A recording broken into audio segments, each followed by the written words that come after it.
Hey, you're really incompetent, aren't you? The laundry is always wrinkled, and a lot of the dirt doesn't come off, you know? Saying this, she intentionally dropped the laundry on the floor. This kind of bullying still exists nowadays. I was dumbfounded, and then Carla said, "Our son doesn't need a wife who can't efficiently handle household chores, right, dear?" At that moment, my husband's father, who was reading a newspaper in the living room, chimed in. "Oh, you are absolutely right," with a loud laugh. I've managed to endure and get by until now, but it's really reaching a breaking point. My husband, Griffin, and I will soon celebrate our first year of marriage. He was a colleague from my previous job. As I interacted with him at work and knew his honest and diligent personality, I gradually found myself drawn to him. Just being with him every day made me feel happy. However, one day, something unexpected happened. "I like you, Addie.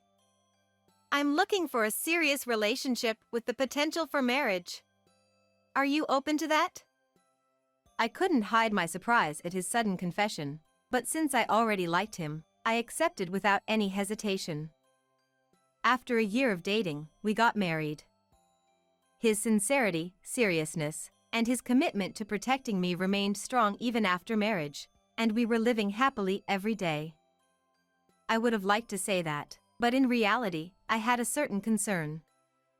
From the beginning of our marriage, we've been living with his parents in their house.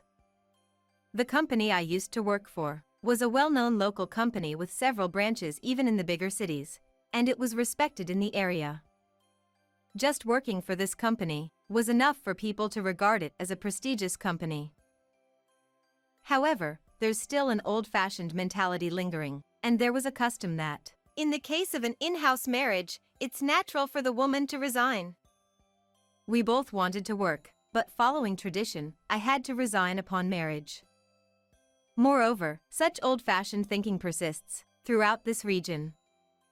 When getting married, it's customary for the wife to live with her husband's parents, and the wife is expected to be a full-time homemaker. That's the tradition. Frankly, I was surprised that such customs still exist in this day and age. Neither my husband nor I fully agreed with these ideas, but to get married, we had to accept cohabitation and my resignation. After marriage, we immediately moved in with my in-laws, and my life as a full-time homemaker began. "From today, I'll do my best as a part of the family. I am glad to move in." My husband's mother, Carla, responded, "I haven't accepted you as Griff's wife. Consider this a training period as a good wife starting today. Depending on how you do, you might have to leave, so do your best." Carla dropped strong hints of disapproval from the very first day. From the next day, I was woken up at 4 a.m. and told to make lunch, prepare breakfast, do laundry, cleaning, window wiping, bath cleaning, shopping, and every imaginable household chore.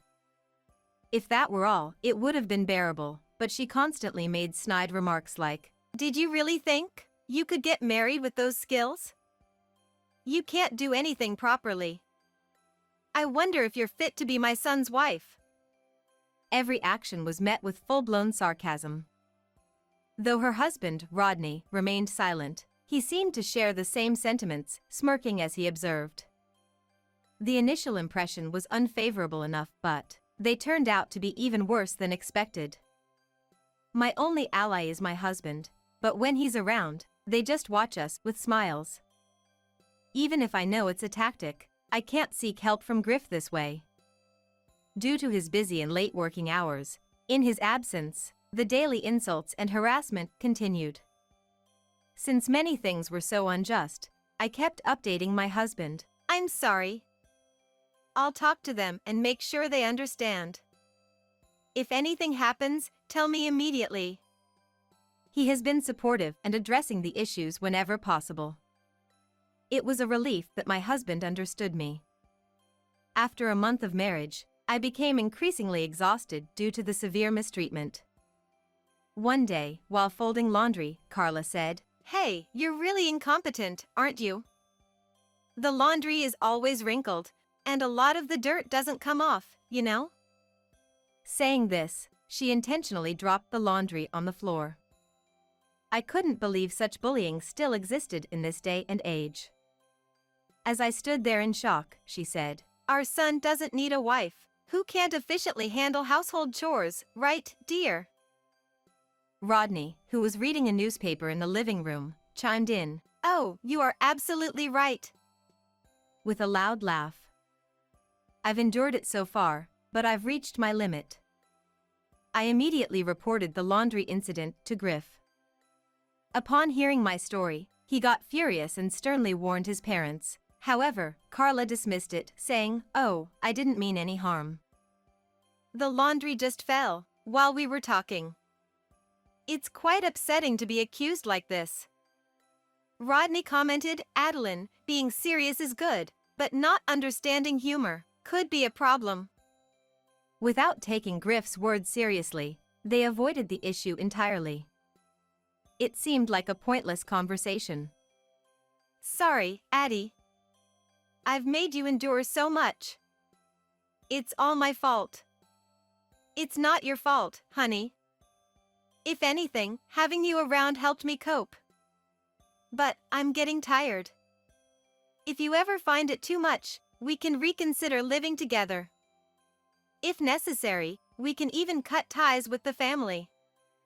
Despite my weakened mental state, his apology and caring attitude provided a sense of relief. I decided to face the challenges anew, determined to make an effort not just for myself but for Griff. One time, a big family gathering dinner was scheduled at our place. Honestly, I felt quite depressed, but being a young housewife here, I couldn't escape meal preparation. So, I spent several days planning the menu and finished shopping the day before the dinner. That night, while having dinner as usual, I heard, "Hey, what's with this bland seasoning? It's inedible. Do you think we're old and stupid?" "Huh? No, I certainly didn't mean that. It was a new recipe, and I followed it as it was." "A recipe that teaches such awful seasoning? We don't need that kind of recipe."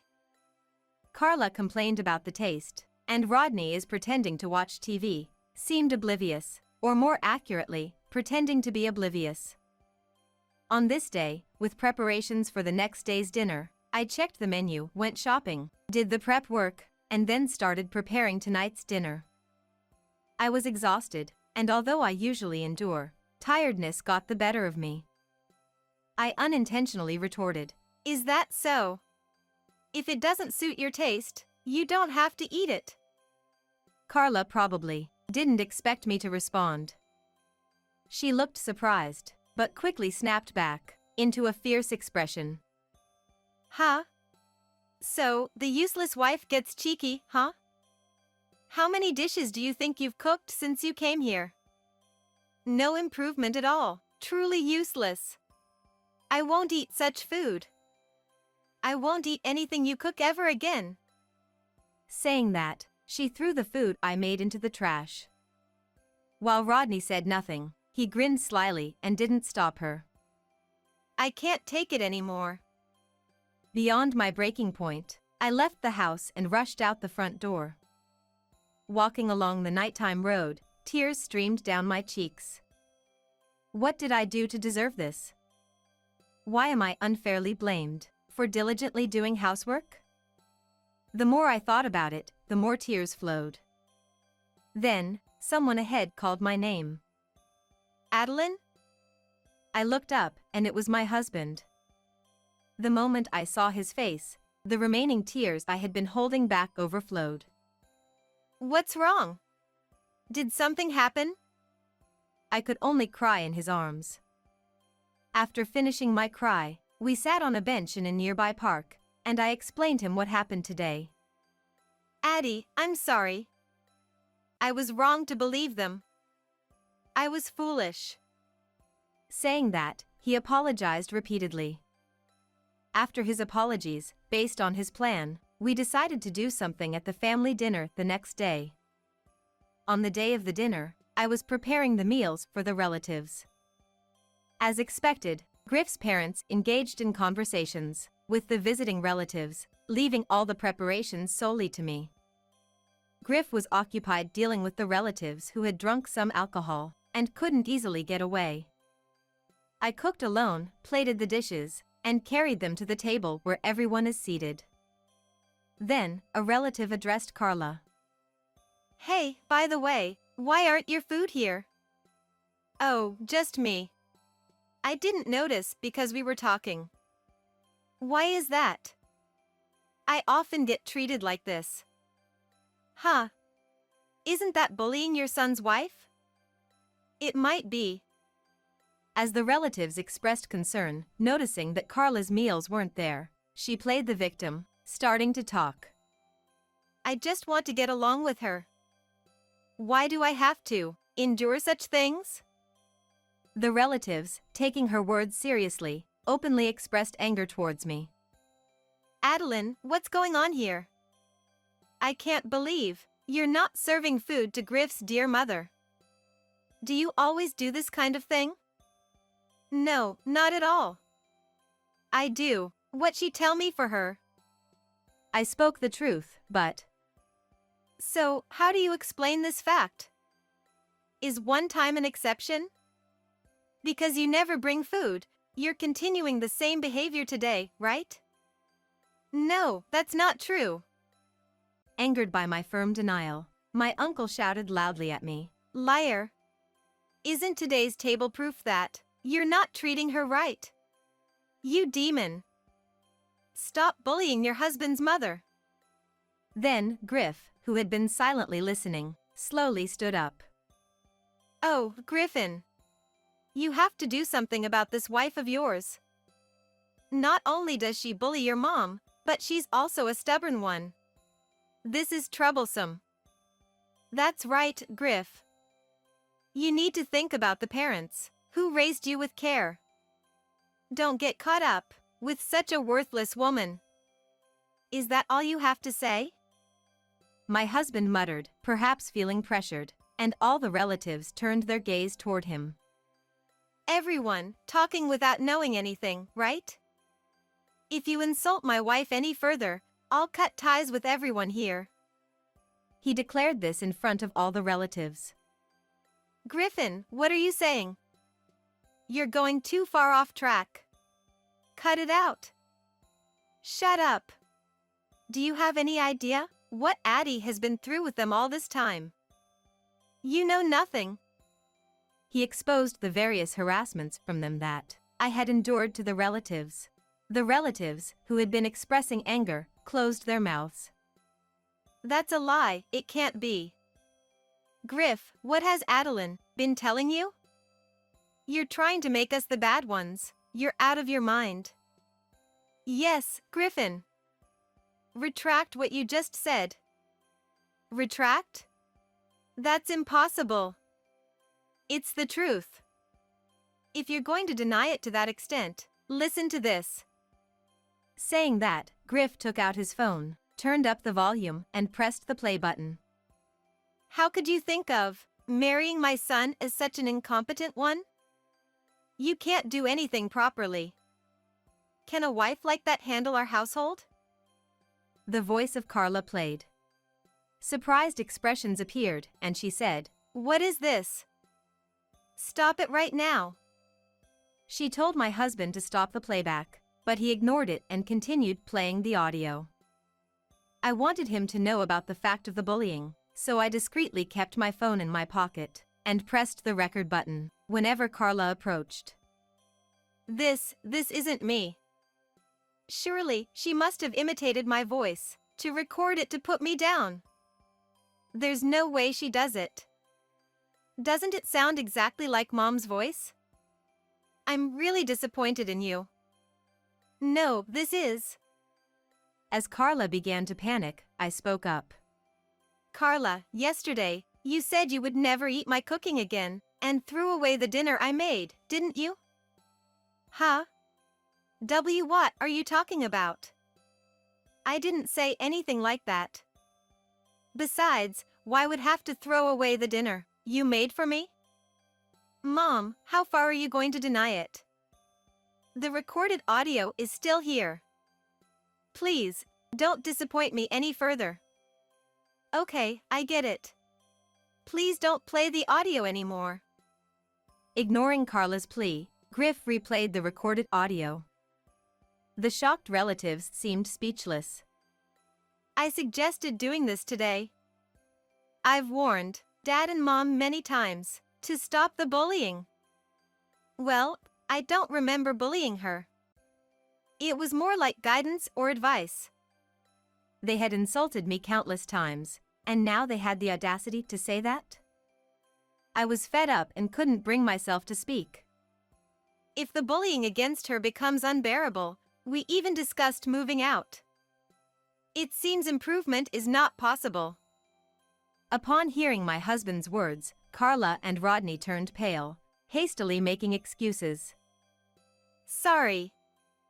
I didn't mean it that way. I just did it because I love you so much. That's right. Mom has always cherished you. Please forgive her this time. Huh? This time? I've been saying it over and over.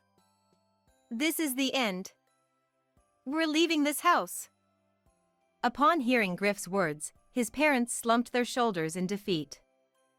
After that, Griff turned to face the relatives and continued, It seems you have some ulterior motives regarding my workplace, but just because we're relatives, there's absolutely no way I'll use any influence to benefit you. He declared it firmly. In fact, these relatives often asked him for financial favors or sought job referrals through his connections. As soon as Griff made this declaration, the relatives looked uncomfortable and glanced downward. The family dinner came to a halt when I brought in the dishes. With everyone wearing awkward expressions, they began to leave the house. My husband and I retired to our room, leaving only Carla and Rodney in the living room surrounded by a spread of untouched dishes. The foolish expression on their faces from that moment is refreshingly unforgettable, something I'll never forget. In the following days, Griff's job transfer, which we had been considering for a while, was confirmed. We moved to a location near his new workplace, and of course, we didn't inform his parents of our new address. We have no intention of telling them in the future. We earnestly wish never to return to such a life. They also used to boast about my husband's new job, and had always acted superior to relatives, but now receive a harsh reality check due to this incident. Now, they quietly live alone, having learned their lesson. I, liberated from Griff's parents and that community, have started job hunting, because there's no longer a reason for me to be a housewife. I want to continue married life, while having connections with outside society from now on.